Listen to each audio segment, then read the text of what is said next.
Hello students, welcome to my YouTube channel. Previous video में हमने application of derivative के rate of change in quantity जो है उसके बारे में बताया था और बहुत ही अच्छे से आप लोगों को समझ में आया है। ये भी बात मुझे पता चला है क्योंकि आप लोग जो है मेल करके मुझे बताया। तो यहाँ पे अब जो है इंक्रीजिंग एंड डिक्रीजिंग फंक्शन के बारे में पढ़ेंगे और इसके साथ साथ इसमें जो इम्पोर्टेंट क्वेश्चंस है बोर्ड के पॉइंट ऑफ व्यू से कौन कौन से इंपोर्टेंट क्वेश्चन है उसके बारे में भी मैं आपको गाइड करूंगा। So let us start to study about this topic that is increasing and decreasing function. और ये जो है बहुत ही ज्यादा इंपॉर्टेंट चीजें टॉपिक है, तो इसलिए आप इस वीडियो को स्टार्ट से फिनिश तक डेफिनेटली देखना। तो यहाँ पे जब हम इंक्रीजिंग और डिक्रीजिंग फंक्शन के बारे में पढ़ते हैं तो हमें ये चीज बताना होता है कि कोई भी फंक्शन जो इंक्रीज हो रहा है या डिक्रीज हो रहा है तो उसके कंडीशंस क्या सब होते हैं। तो सबसे पहले डेफिनेशन आप एनसीईआरटी के बुक में देख सकते हो कि वहां पे आज जो है इस वीडियो में मैं कंसेप्ट और एग्जाम्पल को बताऊंगा, बेसिक कंसेप्ट आपको बताऊंगा और एग्जाम्पल्स। नेक्स्ट वीडियो में जो है एक्सरसाइज को सॉल्व करूंगा। तो यहाँ पे डेफिनेशन 1 की अगर बात करें, इसमें फर्स्ट में दिया हुआ है increasing in I that means कि ये डोमेन हो गया। आई जो है आपका इंटीजर्स हो गए। If x1 is less than x2 in I, fx1 is also less than or equal to fx2, then it is known as the increasing function। अब हर एक फंक्शन का जो है यहाँ पे मैं ग्राफिकल रिप्रेजेंटेशन आपको बताऊंगा और ग्राफिकली बताऊंगा कि किस टाइप के हो सकते हैं। तो फर्स्ट जो कंडीशंस है उसके बेस पे अगर आप देखते हो तो यहाँ पे एक इंक्रीजिंग फंक्शन इस टाइप का हमने ड्रॉ किया। इस फंक्शन को अगर देखोगे तो जैसे जैसे आप x1, x2, ये x3 डिफरेंट पॉइंट को इंक्रीज करोगे, इफ अगर x को इंक्रीज करते हो, ये जो फंक्शन है fx है उसमें x1, fx1, fx2, fx3 इसकी भी वैल्यू इंक्रीज होगी। सपोज दैट ये जो है हमारा यहाँ पे ये x1 है, ये x2 है, ये x3 है, ये x4 है, इस टाइप से सो एज ऑन। तो इस पे जो आपकी यहाँ पे वैल्यू मिलेगी, यहाँ पे ये सारे जो वैल्यू मिलेंगे दैट मीन्स कि x1 जो है x1 is less then x2 है। तो इसमें क्या होगा कि fx1 की वैल्यू जो है वो भी आपके fx2 से लेस है। सिमिलरली x2 जो है वो लेस देन है x3 से, और अगर सपोज दैट आपका fx2 भी लेस देन आता है fx3 से, तो इस कंडीशन पे आप बोल सकते हो कि ये फंक्शन जो है आपका इंक्रीजिंग फंक्शन है। ये चीज आपको बहुत अच्छे से समझ में आया होगा। ये फंक्शन जो है यहाँ पे इंक्रीजिंग फंक्शन है।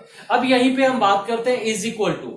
इंक्रीजिंग फंक्शन में क्या होता है कि fx1 इज लेस देन और equal to fx2। That means कि अगर कहीं पे ये कर्व जो है थोड़ा सा भी फ्लैट होता है तो उस सिचुएशन में क्या होती है कि x1 और x2 अगर x1 जो है that is less then x2, तो उस सिचुएशन पे fx1 और fx2 की वैल्यू सेम होती है। सपोज दैट अगर हम कोई ऐसा कर्व लेते हैं जो ये इस टाइप से, तो यहां पे अगर आप कंसीडर करोगे तो यहां पे एक ऐसा पॉइंट होगा जहां पर कि x1 x2 जो है वो लेस देन x3 है, बट fx2 और fx3 जो है वो इक्वल है। ठीक है, जहां पे भी फ्लैट आते हैं तो उस टाइप की सिचुएशन में हम उस फंक्शन को बोलते हैं कि वो फंक्शन जो है आपका इंक्रीजिंग फंक्शन है।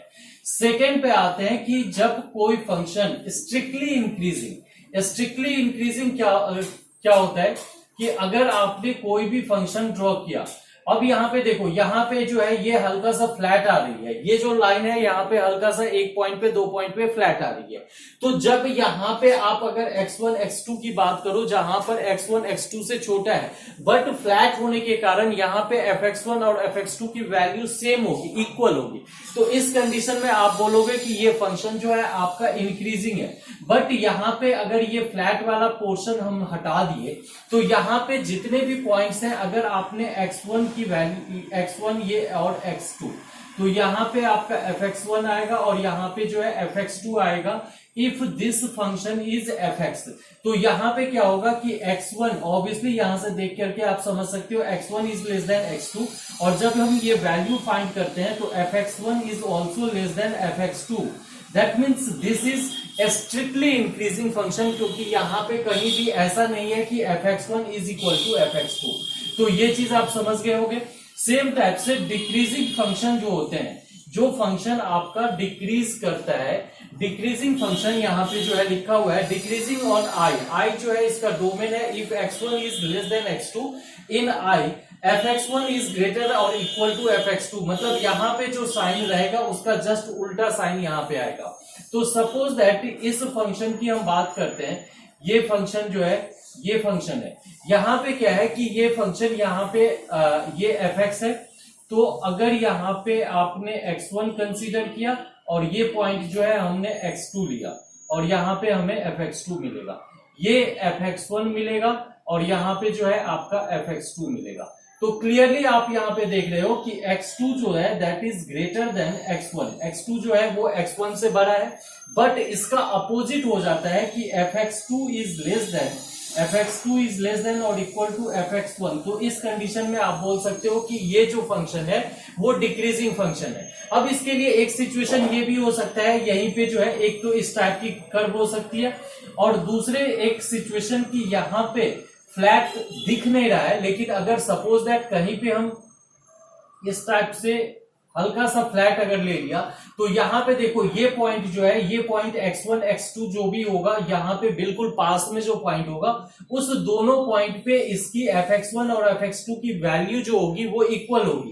कंसीडर करना यहाँ पे गौर से अगर आप देखोगे तो हल्का सा पोर्शन जो है आपको फ्लैट दिख रहा है, हल्की सी लाइन जो है यहाँ पे फ्लैट दिख रहा है, जिसके बेस पे आप बोल सकते हो कि fx2 जो है वो fx1 के इक्वल भी है। तो इस कंडीशन में जो ये फंक्शन होते हैं वो सिर्फ ओनली डिक्रीजिंग फंक्शन होती है, और अगर इक्वल टू नहीं आता है तो उस सिचुएशन में आप बोलते हो कि वो फंक्शन जो है स्ट्रिक्टली डिक्रीजिंग है। जैसे कि इस लाइन की हम बात करेंगे तो यहाँ पे इक्वल टू कभी नहीं आएगा, यहाँ पे जैसे सपोज दैट ये x1 है तो ये हमें fx1 मिलेगा, यहाँ पे जो है x2 है तो यहाँ पे ये पॉइंट जो है हमारा fx2 मिलेगा। अब यहाँ पे क्लियर है कि x2 is greater than x1 but fx2 is less then fx1। तो इस कंडीशन में हम इस फंक्शन के बारे में बताते हैं कि ये फंक्शन जो है हमारा स्ट्रिक्टली डिक्रीजिंग फंक्शन है। ये फंक्शन क्या है, बेसिकली हमारा स्ट्रिक्टली डिक्रीजिंग फंक्शन है। तो इस टाइप से ग्राफिकली ये चीज मैंने आपको बताया कि किस टाइप से इसको आप अप्रोच करोगे। अब बात हम ये चीज पता करते हैं कि कोई भी फंक्शन कहां से कहां तक, ये तो ग्राफिकली हमने देखा कि ग्राफ के बेस पे हमने समझा कि वो फंक्शन जो है इंक्रीजिंग है, डिक्रीजिंग है, स्ट्रिक्टली इंक्रीजिंग है, स्ट्रिक्टली डिक्रीजिंग है, जो भी ये ग्राफ के मेथड पे हमने समझा। बट अगर सपोज दैट कैलकुलेट करके, क्योंकि सबका आप ग्राफ ड्रॉ करोगे फिर आप इस चीज को जज करोगे, ऐसा तो हो नहीं सकता है।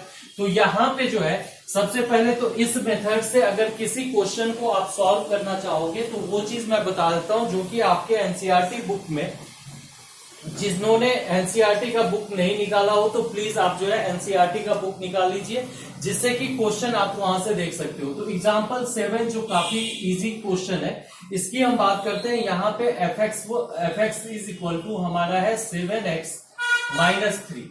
अब यहाँ पे देखो कि ये जो है is strictly increasing on r, real number में जो है ये स्ट्रिक्टली इंक्रीजिंग है, इस चीज को हम चेक करते हैं। तो यहाँ पे सिंपल सा कंसेप्ट जो अभी मैंने आपको बताया था वही चीज हम करेंगे। fx1 क्या होगा आपका, fx1 ये स्ट्रिक्टली यहाँ पे जो है इंक्रीजिंग फंक्शन होगा, इस चीज की हम बात करते हैं। तो सपोज दैट यहाँ पे जो है x1 को हमने लिया ग्रेटर देन x1 x2 कर देते, x2 is greater than x1। तो जब हम fx2 फाइंड करेंगे तो fx2 ये क्या होगा, 7 से अगर दोनों साइड मल्टीप्लाई करें तो ये भी सेम सिचुएशन होगी।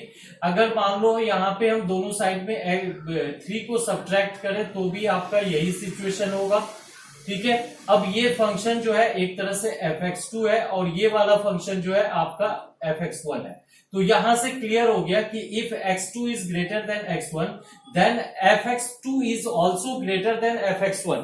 तो यहां पे सिर्फ ग्रेटर का साइन है, इक्वल टू का साइन नहीं है, that's why this is strictly increasing function. अगर इक्वल टू भी आता तो उस सिचुएशन में हम बोलते कि ये जो है सिर्फ इंक्रीजिंग फंक्शन है, बट यहाँ पे इज इक्वल टू का साइन नहीं है, इसलिए यहाँ पे हम बोलेंगे कि स्ट्रिक्टली इंक्रीजिंग फंक्शन है। अब यहाँ पे सबसे मेन जो कंसेप्ट है इस चीज को आप समझो, जो कि आपके थ्योरम 1 है। थ्योरम 1 में मैं आपको बताऊंगा कि अलजेब्रिकली सॉल्व करके कैसे हम उसके इंक्रीजिंग और डिक्रीजिंग का हम पता करते हैं। तो सबसे फर्स्ट बात यहाँ पे ये है कि कोई भी फंक्शन अगर कॉन्टिन्यूअस है, इफ एफ कोई फंक्शन है is continuous in a comma b and differentiable in a comma b open bracket. Okay, तो इसमें जो है कंडीशंस बनते हैं कि f is strictly increasing, f is strictly increasing, f is strictly increasing in a comma b if f derivative x is greater than 0, f derivative x is greater than 0। Second जो है f function is strictly decreasing in a comma b if f derivative x is less then 0। और third condition है कि अगर is equal to 0 होते हैं, f जो है f is a constant function, अगर कांस्टेंट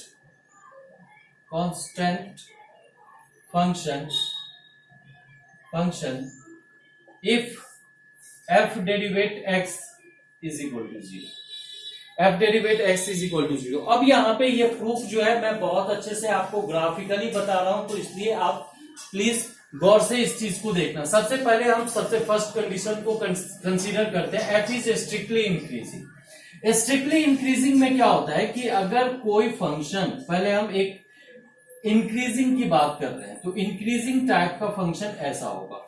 ये फ्लैट नहीं है, ये मत सोचना कि यहां पे कोई फ्लैट है। अब ये जो है, अगर ये फंक्शन है और हमने क्या किया कि f डेरिवेट x फाइंड किया और इसकी वैल्यू अगर 0 से बड़ी है, मतलब कि 0 से बड़ी होने का मतलब ये हुआ कि ये वैल्यू हर हमेशा पॉजिटिव होगा।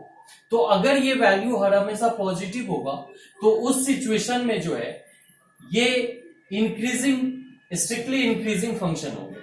अब इसके लिए हम क्या करते हैं कि जो इंक्रीजिंग पार्ट है इसके कहीं भी डोमेन में आप एक टेंजेंट ड्रॉ कर दो, किसी भी पॉइंट पे एक टेंजेंट आप ड्रॉ कर सकते हो। लेट अस सपोज कि ये लाइन जो है हमने एक टेंजेंट ड्रॉ किया है। अब जरा गौर से देखो, ये टेंजेंट की एंगल जो एक्स एक्सिस के साथ बन रही है वो थीटा हमने लिया। अब इस लाइन की जो स्लोप होगी वो हमारा tan थीटा होगा। जब भी इंक्रीजिंग पार्ट होगा उसमें अगर आप टेंजेंट ड्रॉ करते हो तो वो टेंजेंट एक्स एक्सिस के साथ हर हमेशा एक्यूट एंगल बनाएगा। थीटा बिलोंग्स टू 0 to π/2, यही चीज होगा, मतलब कि ये एक्यूट एंगल बनाएगा। जब भी एक्यूट एंगल बनाता है तो tan थीटा की जो वैल्यू होती है that is equal to positive. जो भी वैल्यू होगी वो पॉजिटिव होगी। अब बात करते हैं हम इस टेंजेंट की जो स्लोप है वो कर्व के बेस पे। तो अगर हमने f डेरिवेट x फाइंड करा तो ये हमारा बेसिकली क्या है, स्लोप ऑफ टेंजेंट है। क्योंकि प्रीवियस वीडियो में मैंने बता रखा है कि dy/dx क्या होता है या f डेरिवेट x क्या होता है। तो f डेरिवेट x जो है वो स्लोप ऑफ टेंजेंट है। दूसरा चीज, कोऑर्डिनेट के बेस पे हमने फाइंड करा इस लाइन की स्लोप जो कि tan थीटा होता है। तो tan थीटा क्या आया, थीटा एक्यूट एंगल है तो हर हमेशा वो पॉजिटिव होगा। अब यहां पे अगर हम बात करें तो दोनों केसेस में स्लोप तो इक्वल होगा और स्लोप अगर पॉजिटिव है तो इसको हम लिख सकते हैं इज ग्रेटर देन 0। अगर स्लोप पॉजिटिव है तो हम लिख सकते हैं ना f derivative x is greater then 0। अब यहां पे ये बात क्लियर हो गई कि कोई भी फंक्शन अगर इंक्रीजिंग है तो उसमें जो आप टेंजेंट ड्रॉ किए हो वो टेंजेंट हर हमेशा उसकी जो स्लोप होगी वो हर हमेशा पॉजिटिव होगी। पॉजिटिव होगी दैट मीन्स कि f डेरिवेट x जो है पॉजिटिव होगा। अब इसको दूसरे टाइप से हम समझते हैं। अगर किसी भी टेंजेंट की स्लोप पॉजिटिव होती है, दैट मीन्स कि वो कर्व लाइन जो है वो इंक्रीजिंग है, ठीक है। तो यहां पे अगर मान लो एफ डेरिवेट एक्स जो कि स्लोप ऑफ टेंजेंट है अगर 0 से बड़ा है, तो इसका मतलब ये हो गया कि वो फंक्शन जो है उसके डोमेन में वहां तक वो इंक्रीजिंग है। सेम टाइप से जरा हम डिक्रीजिंग को देखते हैं, तो डिक्रीजिंग में क्या होगा ये चीज देखो आप। अगर मैंने एक फंक्शन ड्रॉ किया जो कि हमारा डिक्रीज हुआ, ठीक है। अब यहां पे अगर हम ये पॉइंट लिया, कोई भी पॉइंट कंसीडर कर सकते हो, यहां पे हमने क्या किया, एक टेंजेंट ड्रॉ किया। ये जो है इसका टेंजेंट एज्यूम करना, क्लियर। ये जो है आप टेंजेंट सोचना। अब यहां पे देखो ये टेंजेंट जो है वो इस एक्सिस के साथ ये एंगल फॉर्म करता है।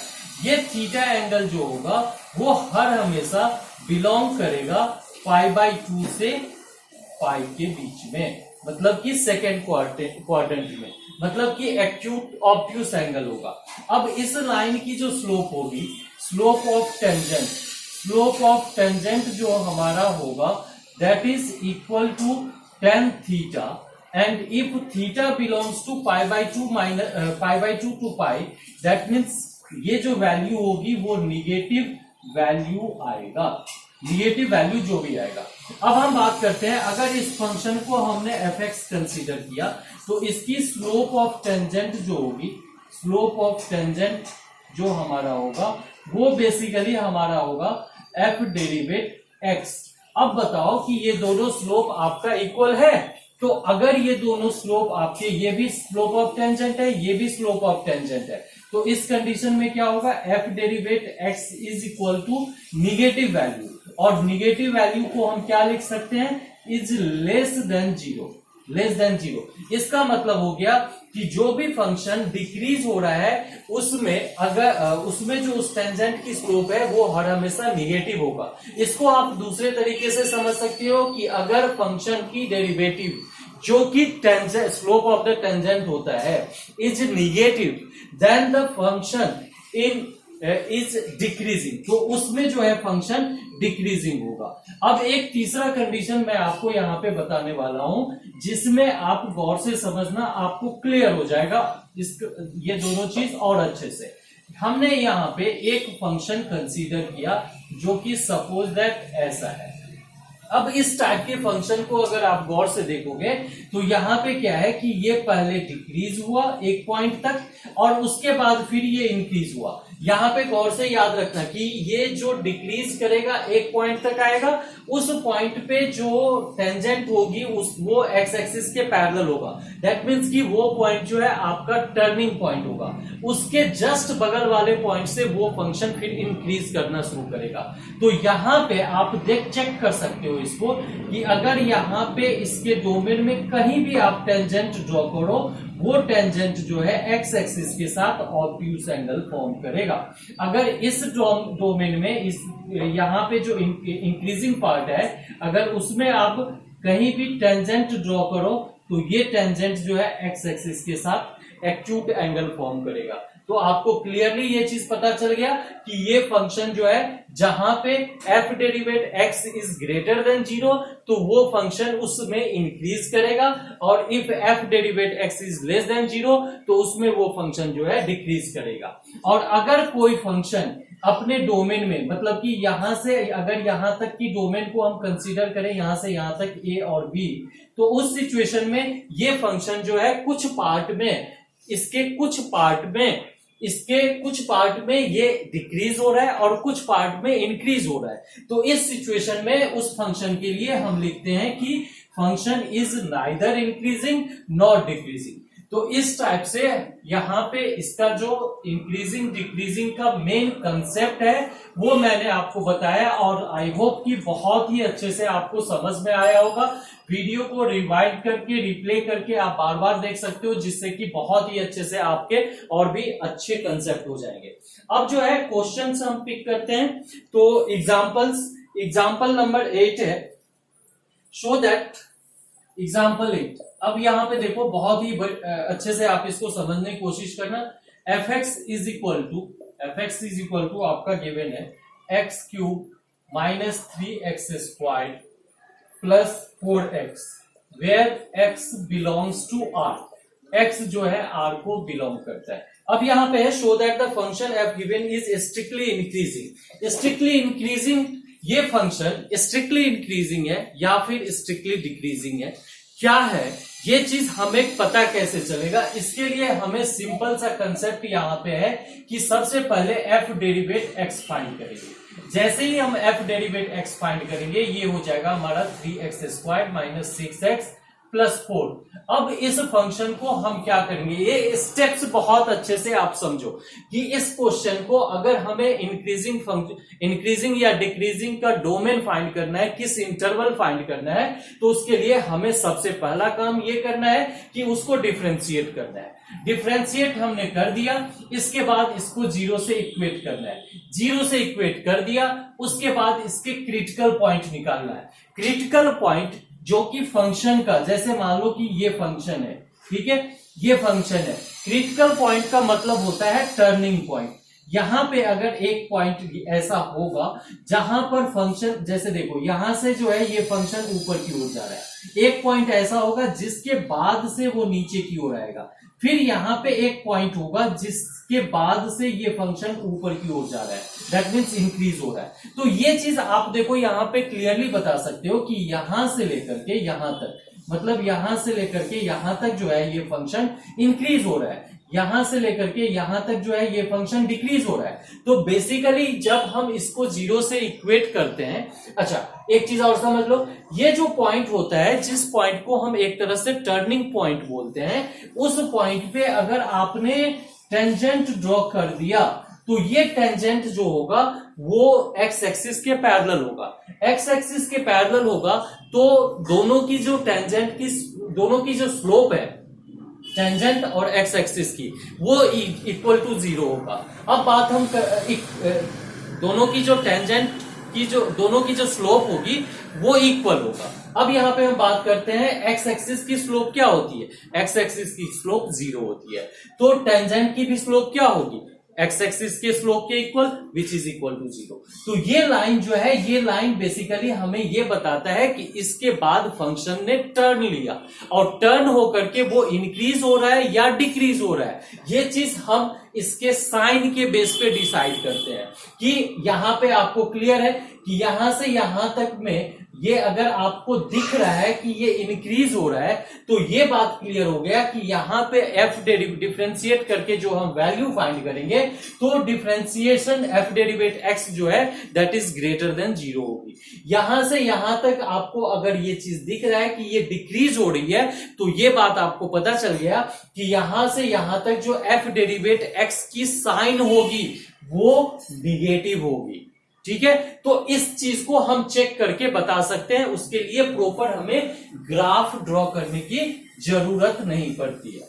तो अल्जेब्रिकली इस चीज को हम कैसे यहां पे बताएंगे, इसके लिए हम क्या करते हैं कि यहां पे इसको 0 से इक्वेट कर दिया। अब इसके जो है क्रिटिकल पॉइंट फाइंड करेंगे। फैक्टराइज करो आप, 4 3 12 हो गया, तो और यहां पे 6x है, तो क्या हो सकता है, यहां पे 6 के लिए हम पेयर क्या बना सकते हैं, 3x square minus 6x plus 4।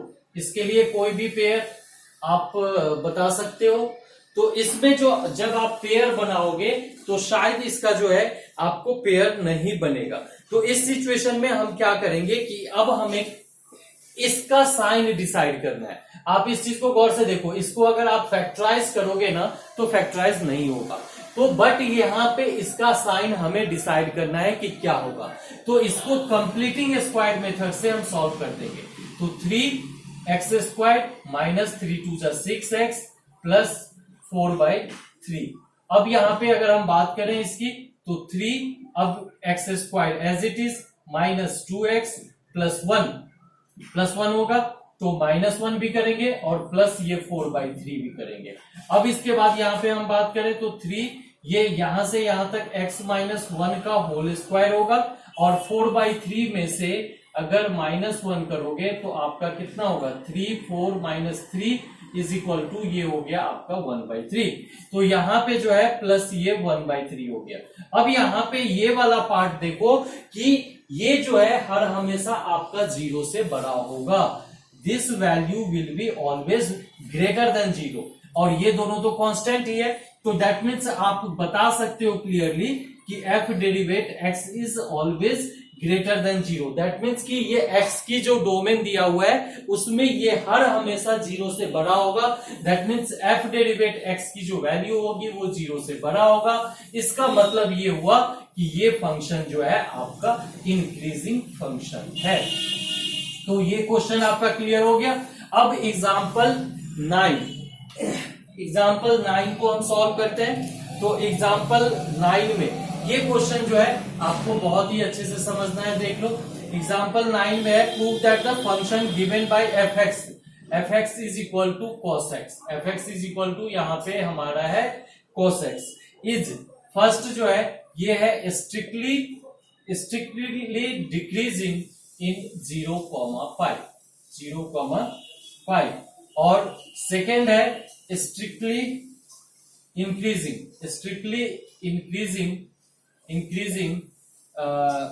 in pi, 2 pi में स्ट्रिक्टली इंक्रीजिंग। और C जो है नाइदर इंक्रीजिंग नॉर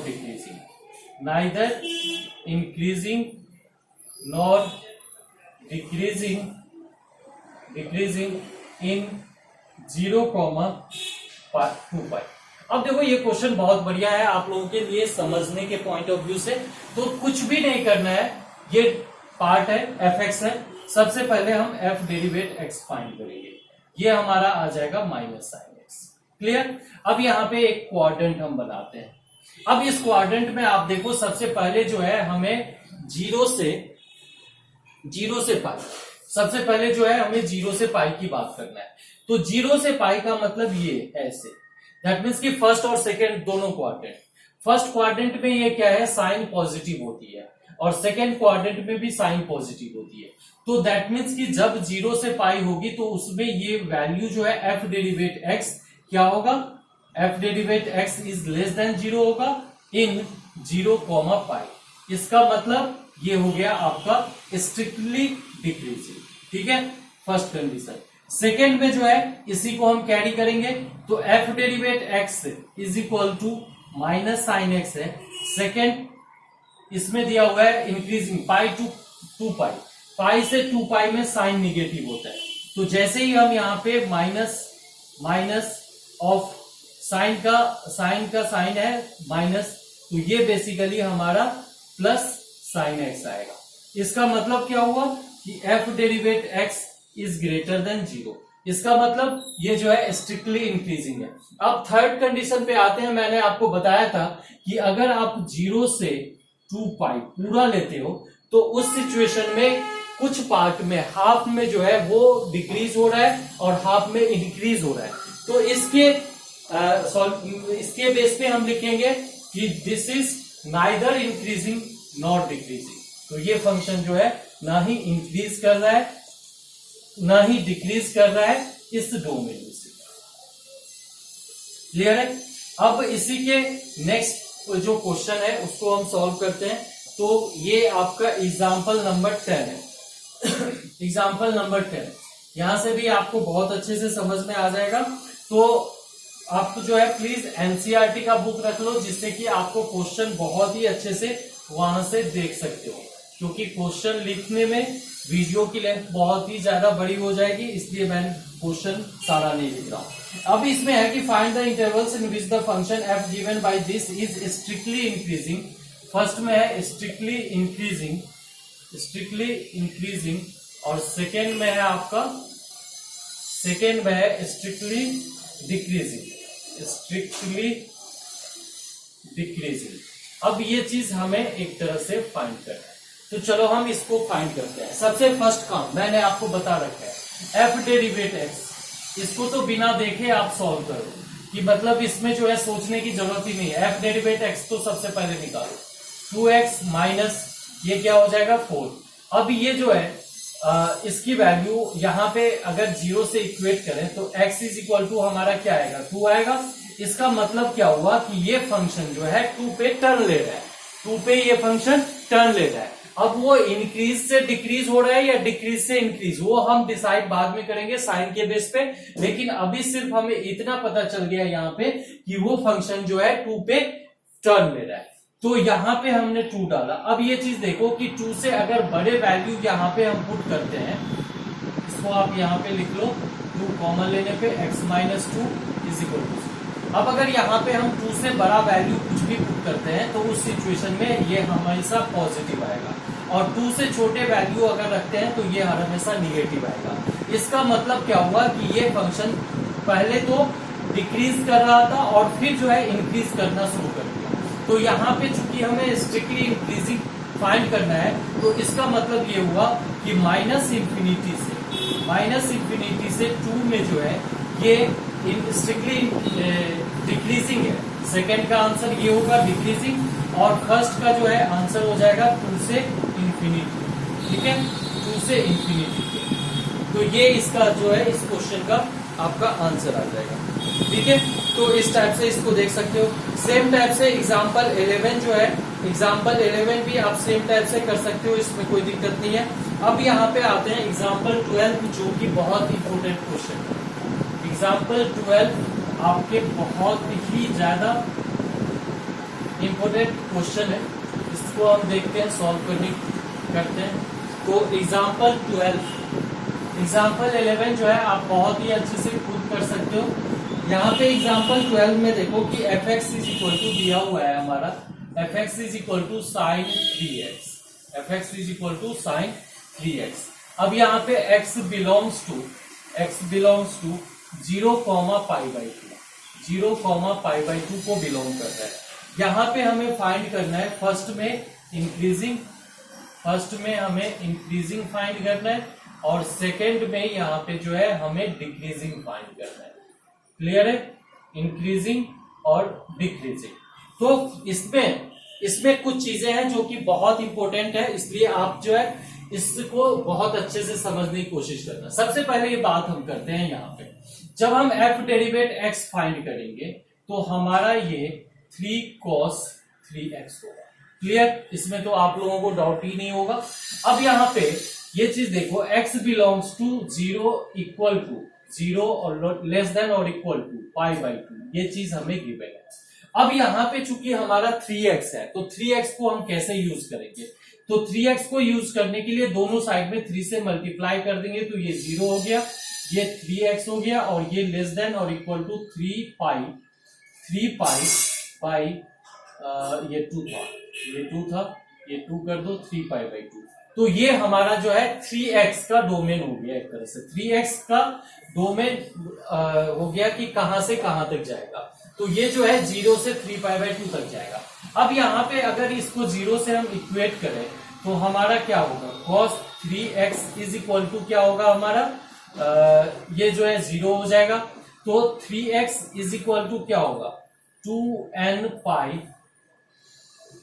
क्या होता है 2n प्लस 1 पाई बाई 2, ये होता है फॉर्मूला। आपको अगर ये चीज नहीं पता होगा तो 11th में जो है ट्रिग्नोमेट्री चैप्टर में मैंने पढ़ाया भी है, और उस वीडियो को आप देख सकते हो। फॉर्मूले, क्योंकि ट्रिग्नोमेट्री के फॉर्मूले बहुत ही अच्छे से होने चाहिए। 2n plus 1 pi by 6। अब यहाँ पे देखो n जो है that belongs to the natural number, 0 included है। 0 जैसे ही हम पुट करेंगे तो हमारे x के एक वैल्यू क्या आएगा, 0 पुट करने पे ये 1 हो जाएगा, दैट मीन्स की पाई बाई 6 आ जाएगा। अगर हम 0 के अलावा 1 पुट करते हैं तो ये कितना हो गया 3, तो ये दूसरा वैल्यू जो है पाई बाई 2 हो जाएगा। ठीक है, तो इस टाइप से अगर यहाँ पे देखो तो इसके जो है 2 वैल्यू हमारे पास आया, जिसमें से पाई बाई 2 तो एक तरह से हमारा गिवन ही है। अब इस फंक्शन को कंसीडर करते हैं, यहाँ पे जो है 0 और ये पाई बाई 2, बस यहीं तक है। अब यहाँ पे हमने क्या किया, n की और वैल्यू नहीं लिया, क्योंकि हमें पाई बाई 2 तक ही मूव कर सकते हैं। तो इसके बीच में एक पाई बाई 6 लाई करेगा। अब यहाँ पे देखो ये जो सारे पॉइंट्स हैं, इसका मतलब ये हुआ कि पाई बाई 6 पे फंक्शन जो है टर्न करेगा। ठीक है, तो पाई बाई 6 से पहले और पाई बाई 6 से बाद में इसकी साइन क्या होगी, f डेरिवेट x की साइन क्या होगी। तो तो जैसे ही आप यहाँ पे सपोज दैट π/6 पुट करते हो तो ये π/2 हो जाएगा, cos π/2। अब हम बात करते हैं कि अगर इससे थोड़ा सा भी जस्ट छोटी सी मूवमेंट करते हैं तो हम किस क्वाड्रेंट में चले जाएंगे, हम जो है सेकेंड क्वाड्रेंट में जाएंगे।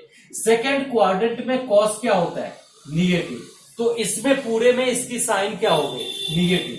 अब अगर हम इससे पहले की बात करें तो π/6 से जस्ट पहले, π/6 पे तो हमारा 0 हो जाएगा, लेकिन π/6 से जस्ट पहले की अगर हम बात करें तो π/2 से जस्ट पहले, तो फर्स्ट क्वाड्रेंट उसमें जो है ये पॉजिटिव होती है।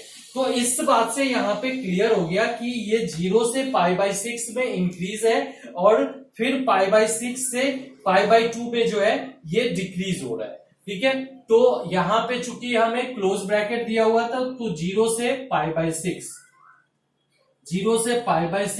इंक्रीजिंग हो गया, 0 से π/6 ये इंक्रीजिंग हो गया फर्स्ट, और सेकेंड में ये π/6 से π/2 से π/2 इसमें जो है ये फंक्शन डिक्रीजिंग है। तो दोनों चीज आप समझ गए इसके कि कैसे हम सॉल्व करेंगे। अब एग्जांपल 13, जो कि ये क्वेश्चन जो अभी हमने 12 किया है ये आपके स्टार मार्क क्वेश्चन है। मैं एक मिनट ये लगाना भूल गया, ये जो है बहुत ही बढ़िया क्वेश्चन है। ये एग्जांपल बोर्ड के पॉइंट ऑफ व्यू से और आपके स्कूल में जो पेपर होंगे उस पॉइंट ऑफ व्यू से, दोनों के पॉइंट ऑफ व्यू से बहुत ही इंपॉर्टेंट, ज्यादा इंपॉर्टेंट क्वेश्चन है। इसके बाद जो नेक्स्ट क्वेश्चन कर रहे हैं एग्जांपल 13, ये भी बहुत ही ज्यादा इंपॉर्टेंट क्वेश्चन है, तो प्लीज आप बहुत अच्छे से इसको समझने की कोशिश करना। ओके, तो यहाँ पे जो है फाइंड द इंटरवल्स, एग्जांपल 13, ये भी इंपॉर्टेंट क्वेश्चन है, स्टार मार्क क्वेश्चन है। F X is equal to यहाँ पे आपका है sine X plus cos X, clear, sine X plus cos X, और इसका जो एक्स का इंटरवल है वो 0 और 2 पाई, 0 और 2 पाई है। ठीक है, इस स्ट्रिक्टली इंक्रीजिंग और स्ट्रिक्टली डिक्रीजिंग हमें फाइंड करना है। तो सबसे पहले हम यहाँ पे जो मैंने बताया है उससे ज्यादा आप लोग सोचो मत, किसी क्वेश्चन को देख करके घबराने की बिल्कुल जरूरत नहीं है। उसमें सिंपल सबसे फर्स्ट स्टेप में यू हैव टू डिफरेंशिएट, यहाँ पे डिफरेंशिएट कर दो, F derivate x cos x minus sine x, और इसके बाद जो है इसको 0 से इक्वेट कर दो। जैसे ही हम 0 से इक्वेट करते हैं तो cos x is equal to sine X, clear. अब इसको हम लिख सकते हैं tan x is equal to 1। अब जैसे ही ये tan x is equal to 1 होगा तो x इज इक्वल टू क्या हो जाएगा, x इज इक्वल टू आपका होगा π/4, क्लियर। बट यहाँ पे जो x है वो 0 से 2 पाई, मतलब कि ये एक तरह से आप देखो ये पूरे में से, तो एक जगह तो आपके π/4 हो गए 1 जो कि फर्स्ट क्वाड्रेंट होता है, उसके बाद एक और वैल्यू मिलेगी हमें जहां पर इसकी tan की वैल्यू जो है +1 होती है। तो दो क्वाड्रेंट में डेफिनेटली है कि वो सेम वैल्यू और सेम साइन होती है। तो फर्स्ट में तो होता है ऑल साइन tan यहां पे फिर से आपका पॉजिटिव आ गया। तो जब यहां पे आपका पॉजिटिव आया तो इसमें वैल्यू क्या होगी, तो ये जो है बेसिकली आप लिख सकते हो tan pi plus π/4, tan pi plus π/4, तो ये आपका हो जाएगा tan 5 π/4। तो इसका मतलब ये हुआ कि tan π/4 5 π/4 वो भी आपका 1 होगा। तो x की दो वैल्यू हो गई, एक 5 π/4 और दूसरा जो है आपका ये हो गया π/4, ये दो वैल्यू आपके आ गए। अब यहाँ पे हम बात करते हैं कि इसका साइन इसके अकॉर्डिंगली, अब यहाँ पे हम एक नंबर लाइन ड्रॉ करते हैं। ये जो है हमने यहाँ पे एक लाइन ड्रॉ किया, इस लाइन में जो स्टार्टिंग पॉइंट है वो 0 है, एंड पॉइंट जो है वो आपका 2 पाई है। बीच में दो पॉइंट हम रखेंगे जिसमें से एक होगा आपका π/4 और दूसरा होगा 5 π/4। अब डिसाइड करो कि यहाँ पे क्या होगा। अगर आप साइन एक्स कॉस एक्स की ग्राफ की बात करो तो थोड़ा सा मैं वो चीज भी आपको समझाना चाहूंगा। यहाँ पे गौर से देखो, यहाँ पे जब हम cos x की ग्राफ ड्रॉ करते हैं तो कुछ ऐसा बनता है, जो कि यहाँ पे ये cos 0 0 होती है और ये जो है आपके π/2 होते हैं। क्लियर है। और जो साइन एक्स की ग्राफ हम ड्रॉ करते हैं, सॉरी ये साइन एक्स की ग्राफ हो गई, ये साइन एक्स होती है, साइन एक्स की ग्राफ हो गई, और कॉस एक्स की जो ग्राफ ड्रॉ करते हैं तो ये कुछ ऐसा होगा। दैट मीन्स कि देखो साइन एक्स जो है 0 पे 0, पाई बाई 2 पे 1, तो यहाँ पे 1 अगर मान ले, और कॉस जो है 0 पे 1 और पाई बाई 2 पे 0। दैट मीन्स ये दोनों जो है पाई बाई 4 पे एक दूसरे को इंटरसेक्ट कर रहे हैं। और आपको पता होगा बहुत अच्छे से कि क्यों इंटरसेक्ट कर रहा है, क्योंकि साइन पाई बाई 4 और कॉस पाई बाई 4 दोनों की वैल्यू सेम होती है 1/√2। अब यहां पे देखो कि जब हम 0 से पाई बाई 4 जाते हैं तो साइन जो है वो छोटा है और कॉस जो है बड़ा है। तो कॉस अगर बड़ा है, अब आ जाओ यहां पे, कॉस अगर बड़ा है और ये छोटा है तो ऑब्वियसली इसकी साइन जो है इसमें पॉजिटिव होगा। किसमें? 0 से पाई बाई 4 में। ये 100% श्योर है कि ये जो है आपका पॉजिटिव होगा। अब हम आते हैं इसके बाद नेक्स्ट पार्ट में। तो जैसे ही आप पाई बाई 4 से आगे जाते हो तो इसमें क्या होती है कि ये जो है कॉस की ग्राफ छोटी होती है और साइन की ग्राफ ऊपर होती है, मतलब ये जो है आपके निगेटिव होता है। अब 5 पाई बाई 4 से 2 पाई, उसका तो खैर ग्राफ हमने ड्रॉ नहीं किया है, बट क्वाड्रेंट बेस पे हम इस चीज को कंसीडर कर सकते हैं कि 5 पाई बाई 4 जो है, 5 पाई बाई 4 आपके कुछ इस क्वाड्रेंट में आएगा। क्लियर है। अब इसमें जरा एक चीज देखो कि यहां पे क्या होगा कि साइन जो है वो आपका निगेटिव होगा, साइन जो है निगेटिव होगा, और कॉस क्या हो जाएगा, कॉस भी निगेटिव होगा।